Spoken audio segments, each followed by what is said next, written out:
Hello friends, welcome to Indian study पर आपका स्वागत है। दोस्तों, आज की इस वीडियो में मैं आप लोगों के लिए यूपी पुलिस कांस्टेबल और यूपी रेडियो ऑपरेटर के लिए हिंदी का बेहतरीन टेस्ट लेकर के आया हूं, जो कि आपके आने वाले एग्ज़ाम्स के लिए बहुत ज़्यादा इम्पोर्टेंट है।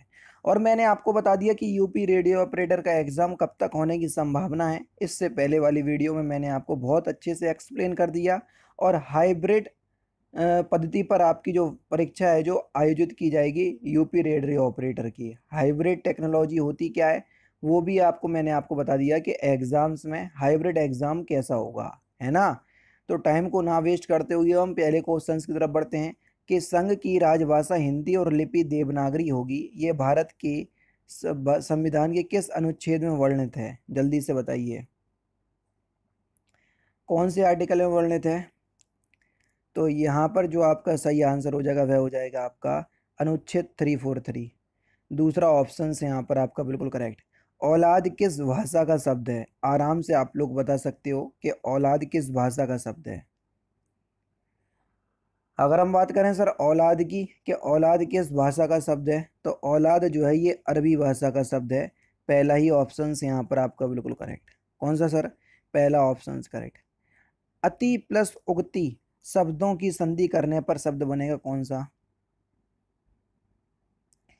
अति प्लस उक्ति शब्दों की संधि करने पर कौन सा शब्द बनेगा? अतियुक्ति, यानी कि इस क्वेश्चन का दूसरा ऑप्शन यहाँ पर आपका बिल्कुल क्या हो जाएगा सर? करेक्ट हो जाएगा। छोटी ई और छोटा ऊ मिलके क्या बना रहा है? या और आधा हो जा रहा है, छोटे ऊ की मात्रा लग जा रही है, तो ये यण संधि का नियम है ना। परशुराम किसका पर्यायवाची शब्द नहीं है? या परशुराम का कौन सा पर्यायवाची शब्द नहीं है, ये आपसे पूछा है। शिव प्रिय ये परशुराम का पर्यायवाची शब्द नहीं है ना। दूसरा ऑप्शन करेक्ट। निम्नलिखित में से कौन सा तत्पुरुष समास है? जो तत्पुरुष समास है उसी का आपको चयन करना है।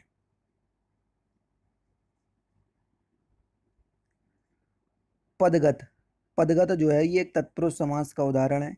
तीसरा ये ऑप्शन से यहाँ पर आपका बिल्कुल क्या हो जाएगा? करेक्ट हो जाएगा। पद को गया हुआ उसको बोलेंगे पदगत, और जहाँ कारक चिन्हों का बोध हो जाता है वहाँ पर आपका तत्पुरुष समास हो जाता है। ठीक है।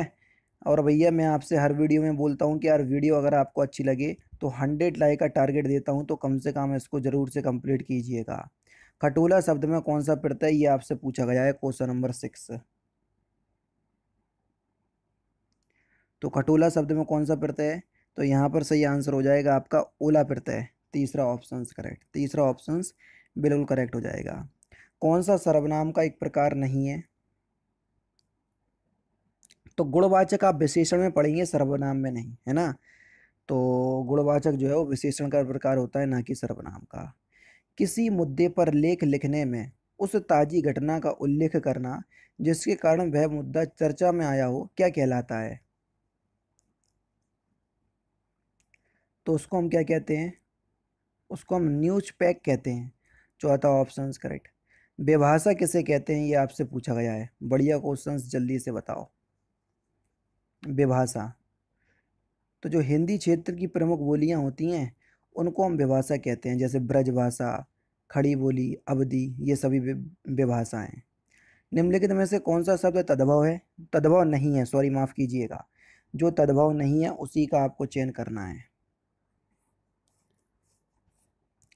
तो सही आंसर क्या हो जाएगा? दह। दह शब्द जो है वो एक तत्सम शब्द है, ना कि तद्भव, है ना। तो इस क्वेश्चन का कौन सा दूसरा ऑप्शन बिल्कुल करेक्ट हो जाएगा। निम्नलिखित में से कौन सा विलोम शब्द युग्म गलत है? मूक का विलोम शब्द वाचाल बिल्कुल ठीक है। संपन्न का विलोम शब्द विपन्न बिल्कुल ठीक है। मितव्ययी का विलोम शब्द यहाँ अल्पव्ययी बोल रहे हैं, तो यहाँ पर जो है वो आपका बिल्कुल क्या हो जाएगा सर? गलत हो जाएगा। मितव्ययी का विलोम शब्द जो है ये अपव्ययी होता है। क्या होता है? अपव्ययी। तो ये होता है मितव्ययी का विलोम शब्द। ठीक है।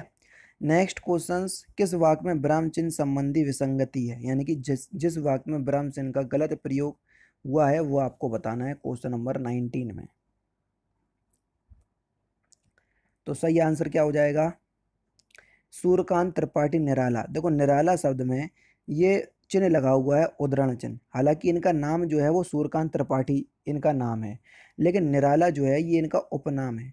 तो निराला जो है वो इनका क्या है, उपनाम है। अब देखो ये जो चिन्ह है इसको उद्धरण चिन्ह बोलते हैं, ये हमने लिखा निराला, तो यूज तो आपका उद्धरण चिन्ह का ही होगा, है ना।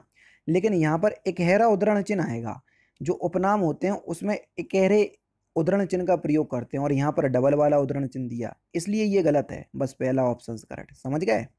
निम्नलिखित में से गणना अपव्यय के अंतर्गत की जाती है, किन शब्दों की गणना अपव्यय के अंतर्गत की जाती है। अब देखो अपव्यय वो जो है चार व्यय जो है सॉरी अव्यय जो है वो चार प्रकार के होते हैं, क्रिया विशेषण, समुच्चयबोधक, संबंधबोधक और विस्मयादिबोधक।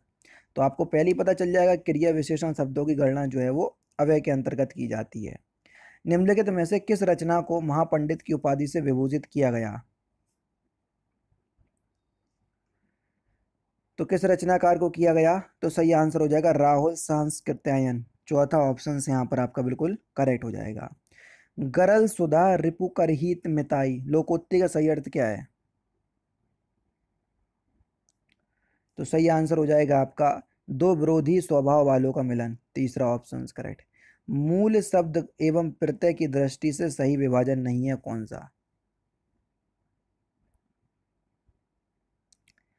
तो यहाँ पर जो आपका सही आंसर हो जाएगा वह हो जाएगा आपका घुमाओ का घुम और आओ, ये गलत दिया हुआ है, चौथा ऑप्शन करेक्ट। मूल शब्द और प्रत्यय की दृष्टि से गलत है ये, ठीक है।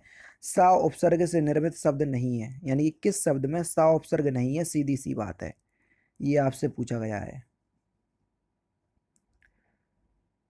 तो सहानुभूति में दूसरा ऑप्शन से यहाँ पर आपका बिल्कुल क्या हो जाएगा सर, करेक्ट हो जाएगा।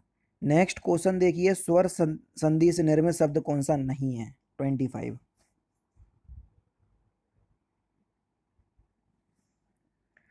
उत्थान, दूसरा ऑप्शन करेक्ट। निम्नलिखित में से कौन सा समास भगवान श्री कृष्ण को संबोधित करने हेतु प्रयुक्त नहीं किया जाता है। त्रिलोचन, तीन है आंखें जिसकी, कौन है, शिव जी, तो ये श्री कृष्ण के लिए यूज नहीं होगा। हेतु हेतु मत भूतकाल का प्रयोग हुआ है किस वाक्य में, ये आपसे पूछा गया है, जिसमें दो क्रियाएं संपन्न हो रही हों, जैसे सावधानी बरतते तो दुर्घटना ना होती, चौथा ऑप्शन करेक्ट। यानी कि दुर्घटना हुई है इसलिए इंडिकेशन दे रहा है, सावधानी बरतते यानी कि पास्ट में यानी कि भूतकाल में अगर सावधानी बरतते आप तो दुर्घटना नहीं होती, तो ये भूतकाल की बात है, इसलिए चौथा ऑप्शन करेक्ट। वर्तनी की दृष्टि से कौन सा वाक्य अशुद्ध यानी कि गलत है, 28। तो चतुर्णी गलत लिखा हुआ है, चतुराई होता है। व्याकरण की दृष्टि से कौन सा वाक्य सही नहीं है, जल्दी से बताओ। तो सही आंसर आपका क्या हो जाएगा सर, जल्दी से बताओ। वह सदैव ही सत्य बोलता है, यानी कि इस क्वेश्चन का तीसरा ऑप्शन करेक्ट, सही आंसर हो जाएगा आपका वह सदैव सत्य बोलता है, बस निपात का अनुप्रयोग मतलब प्रयोग किया गया है गलत। वह चला जाए वाक्य किस प्रकार का है, वह चला जाए, तो यहाँ पर जो आपका सही आंसर हो जाएगा वह कर्मवाच का उदाहरण होगा, पहला ऑप्शन करेक्ट। पत्र शब्द का अनेकार्थक शब्द समूह सही है कौन सा, जल्दी से बताओ, पत्र शब्द का अनेकार्थक शब्द समूह। पत्ता, चिट्ठी, पंख, ये सभी सही है, चौथा ऑप्शन करेक्ट। मुहावरे का भावार्थ सही नहीं है, 32, जल्दी से बताओ। अंगारे उगलना यानी कि बहुत कठोर बातें कहना। अल्लाह को प्यारा होना यानी कि ईश्वर का बहुत प्रिय होना, नहीं भैया ये गलत दिया हुआ है। अल्लाह को प्यारा होने इसका सही अर्थ क्या हो जाएगा, मृत्यु को प्राप्त हो जाना। बरवे के समचरण, समचरण का मतलब होता है दूसरे और चौथे चरण में कितनी मात्राएं होती हैं समचरण में, जल्दी से बताइए। तो 12 7 पर यति होती है तो 7 मात्राएं होती हैं, विषम में 12 और समचरण में 7। सघोष वर्ण कौन सा है, हर वर्ग का तीसरा चौथा और पांचवा व्यंजन सघोष कहलाता है। अब देखो पा फा ब, तो वो पा वर्ग का तीसरा व्यंजन है, इसलिए ये आपका सघोष कहलाएगा, तीसरा ऑप्शन करेक्ट। हम लोग यानी कि भारतीय दूरदर्शन का धारावाहिक की पटकथा का लेखन किया किसने, मनोहर श्याम जोशी ने, पहला ऑप्शन करेक्ट। हर समय दूसरों की कमियां ढूंढने वाला, वाक्यांशों के लिए एक शब्द क्या होगा, सिद्रान्वेषी, पहला ऑप्शन करेक्ट। किस वाक्य में स्थानवाचक क्रिया विशेषण है,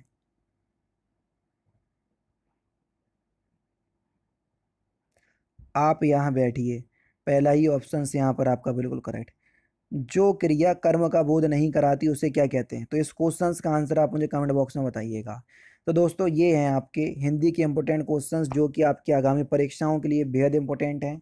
वीडियो अगर आपको अच्छी लगी तो प्लीज़ दोस्तों वीडियो को लाइक और शेयर जरूर कर दीजिएगा। बाकी यार फिर मिलते हैं नेक्स्ट क्लास में, नेक्स्ट सेशन में। जय हिंद, जय भारत।